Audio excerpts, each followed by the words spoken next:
Hallo iedereen, welkom op mijn YouTube kanaal. Sinaida hier, zoals jullie weten.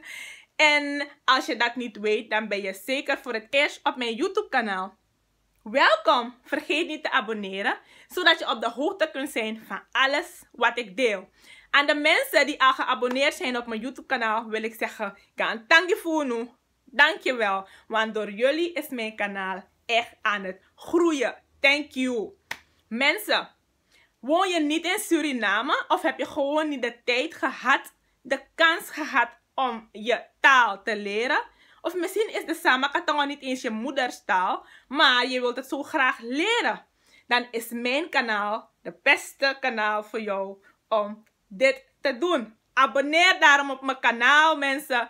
Druk op de notification bell, zodat je altijd op de hoogte kunt zijn van alles wat ik deel. We gaan starten. Vandaag gaan we leren tellen in Samakatongo. Ik ga af en toe piepen. We gaan leren groeten in Samakatongo. En wij gaan ook een paar woorden leren in Samakatongo. Daarnaast heb ik ook nog 2 woorden in Samakatongo voor jullie. Die ik niet ga aangeven, maar ik ga dat aan jullie laten om dat te gaan onderzoeken. We gaan beginnen met groeten. Goedemorgen in Samakatongo is Iwekino. Goedemiddag, Ideno. Goedenavond, Dumibunu. Let wel, er zijn andere manieren hoe je goedenavond kunt zeggen, maar we gaan voorlopig dit zo doen. Wanneer je de taal machtig genoeg bent, mag je alle andere manieren gaan zoeken hoe je bepaalde woorden kunt uitspreken. Yes. We gaan herhalen. Goedemorgen, Iwekino. Goedemiddag, Ideno. Goedenavond, Dumibunu. Dat is namelijk als je met 1 persoon praat. Enkelvoud zouden we zeggen. Maar als er bijvoorbeeld een groep van mensen zitten, meer dan 2 personen of al meer dan 1 persoon, ga je niet meer zeggen Ideno. Want dan gaat het erop lijken dat je met 1 van die personen praat en niet met de andere. Want dan spreek je heel duidelijk 1 persoon aan met I. Maar bij meerdere mensen gaan we zeggen wekino, dat is goedemorgen. Deno, dat is goedemiddag. En goedenavond is dumibunu. Dat is hoe je groet. Je kan altijd teruggaan om ernaar te luisteren als je het niet onthouden hebt. Ik zal begrijpen dat je dit niet in 1 keer zal onthouden. Maar als je deze video 5 keren bekijkt, dan denk ik dat je het wel zal onthouden. Zo niet, bekijk het maar zoveel keren als het nodig is voor jou. Wij gaan verder. Ik ga af en toe piepen, mensen, zodat ik niet vergeet wat ik allemaal aan jullie moet leren vandaag. We gaan over tot het tellen in Samakatongo. En daarna ga ik jullie een paar woorden leren. Je hebt dus al geleerd hoe je moet groeten. We gaan nu leren hoe je moet tellen in Samakatongo. Let wel, er kunnen andere manieren zijn, maar begin dit eerst te leren. 1,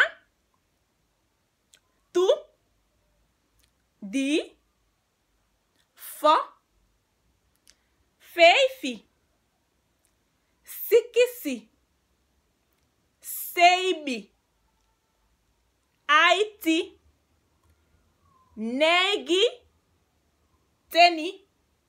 Nog een keer. 1, 2, 3, 4, 5, 6, 7, 8, 9, 10.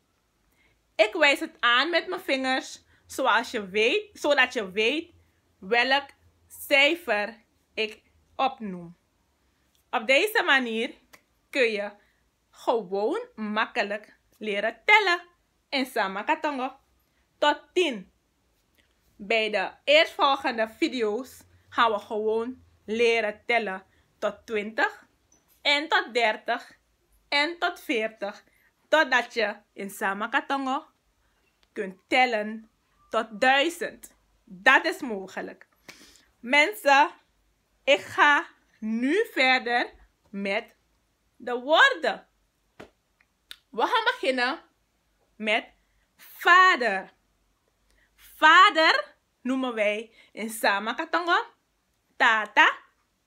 En moeder noemen wij gewoon mama. Broer noemen wij ba. En zus noemen wij sisa. Oudere broer is gamba. Jongere broer is piki ba. Oudere zus is gang sisa. En jongere zus noemen wij piki sisa. Dus broer is ba. Gamba is grote broer. Broertje is piki ba. Zus is sisa. Oudere zus is gang sisa. Zusje is piki sisa. We gaan door met oom en tante. En dat is het. Deze twee woorden, zoals ik jullie zei, ga ik niet verklappen.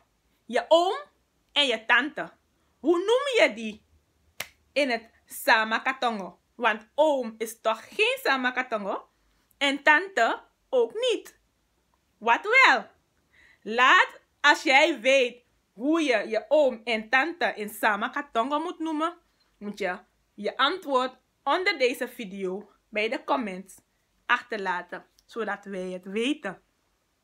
Maar als je het echt niet weet, dan moet je zeker de eerstvolgende video zorg ervoor dat je de eerstvolgende video gaat bekijken. Want dan ga ik je wel vertellen hoe je oom en tante in Samakatongo zegt. Succes! Maar we gaan verder. Zwageres is de zus of zusje van je man. En in Samakatongo noemen wij je zwageres je sisamai. De broer of broertje van jouw man is je zwager in het Nederlands. En in Samakatongo noemen we dat swagi. Dus je zwageres is je sisamai. En je zwager is je swagi. In dit geval is het dus de zus of de zusje van je man. Maar als je een man bent, is de zusje of zus van jouw vrouw ook je swagi. Terwijl de broer of broertje van jouw vrouw is jouw bala. Ik hoop dat je dit hebt onthouden. Zo niet, kun je deze video 10.000 keer bekijken, zodat je alles kunt onthouden. Je mag natuurlijk ook je vragen stellen en ik zal daarop antwoord geven. Had ik jullie al verteld dat je oma en je opa beide je avo zijn in Samakatongo? Ja, je oma is je avo, terwijl je opa ook gewoon je avo is. Interessant? Ja, we gaan verder, want je hebt natuurlijk ook jouw schoonmoeder en je schoonvader. Schoonmoeder in Samakatongo is gewoon mai. En schoonvader in Samakatongo is pai.